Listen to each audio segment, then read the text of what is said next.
And for more on this, I can welcome Maya Sion-Tzidkiyahu, Director of the Israel-Europe Relations Programme at the Mitvim Institute and lecturer at the Hebrew University European Forum in Jerusalem. Good morning, Maya, and thank you very much for joining us. How closely will Israel be watching today's meeting in Brussels? Good morning. The diplomats in Israel and the foreign minister of Israel will be watching very closely. Europe has been, the second most important entity or ally of, I wouldn't say ally, but, partner of Israel from economic perspective. It's the first.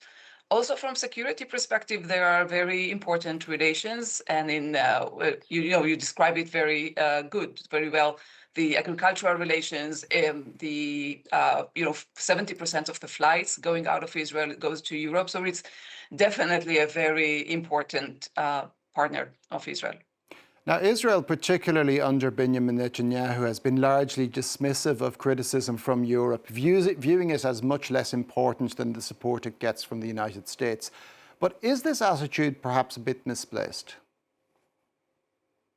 I believe it is definitely misplaced. You have to take into consideration that the Prime Minister deals mostly with the United States, and it is the Foreign Minister, Gideon Saar, who deals with Europe, with the EU and the other European countries.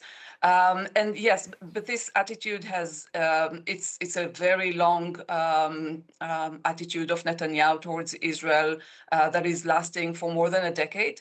And that comes from European former steps against Israel, be it the linkage, which means that there is no upgrade of the agreements as long as what used to be the Middle East peace process would not advance. That was a decision taken in 2008, 2009. Then, there's a series of steps that the EU has taken against the government of Israel, or conditioned the relations with Israel, depending on what's going on with the Palestinians.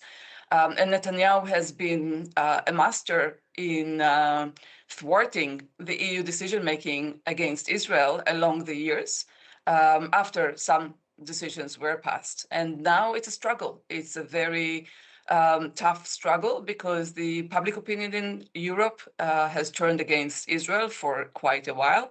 And now we see governments in Europe turning against the government of Israel.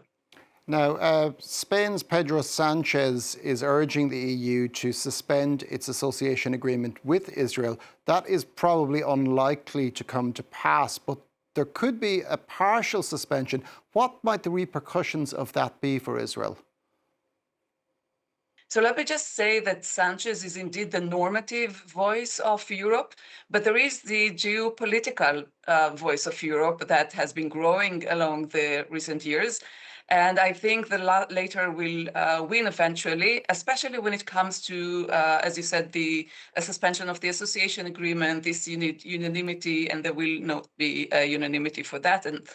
But for the other measures that require a qualified majority voting, here we see the Italian stance is not as resilient as it was before, and that's a very disturbing signal to Israel. And that's definitely something that the foreign minister has to take into consideration, and the whole government. So I'm not sure. Look, today is Memorial Day in Israel. We commemorate the memory of over 2,500 soldiers that were killed along since the establishment of the State of Israel. So, it's a symbolic timing. I don't think any of that would pass. What's more likely to pass in the future is the sanctions against violent settlers that Viktor Orban, Hungary, was vetoing. And then with the qualified majority voting, so suspension of only parts of the association agreement, like the trade issue, so inflicting customs on Israel. If it requires a qualified majority voting, I think, that would be a struggle. For the time being, the diplomats that I'm speaking to from the Israeli and from the European side don't see that coming. So despite the fact that Meloni has shifted and signaled a negative attitude, more negative attitude towards the government of Israel, I think when it comes to this voting, there'll still be a blocking minority in the EU blocking those measures. Now, the EU is, as we've said, Israel's biggest trading partner. What sort of leverage can it bring to bear on Israel in the event of any particular suspension?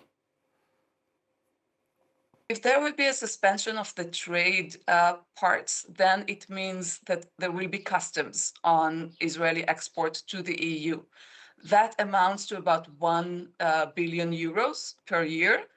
It's quite a significant amount, and that depends very much on the business, on each business, to see whether it takes it out of business, whether the agreements, the trade agreements they have with the other companies in Europe, does that makes them less profitable, and that has a bearing. But the customs would amount on average to about 4%.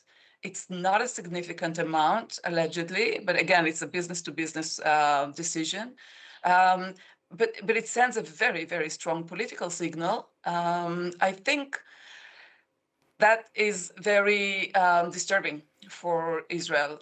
For decades, Netanyahu, when he was finance minister decades ago, was saying, Israel has to not put all the trade eggs at the one basket. We need to diversify our trade. And indeed, Israel has managed to diversify to some extent to Asia and to other countries on continents. But the EU is still, for many, many years, is the biggest trading partner. So that's going to be a major, major challenge for Israeli economy nowadays. But again, I don't see this measure going forward. But maybe one note. On the 20th of May last year, the Foreign Affairs Council did pass a decision to review the association agreement, but eventually no step was taken. But what happened was that the Netherlands was the one pushing for this measure, for this decision to be taken at the Foreign Affairs Council in Brussels. And the mood shifted while the discussion was taking place within the room. So we do need to follow very carefully because the mood is shifting against Israel. And now, on a separate matter to trade, Israel has faced pushback from countries in Europe in the areas of culture and sport, with several nations boycotting this year's European Song Contest because of Israel's presence. And Ireland has so far unsuccessfully tried to introduce a motion with UEFA to expel Israel from its football competitions. How seriously are these attempts being taken in Israel?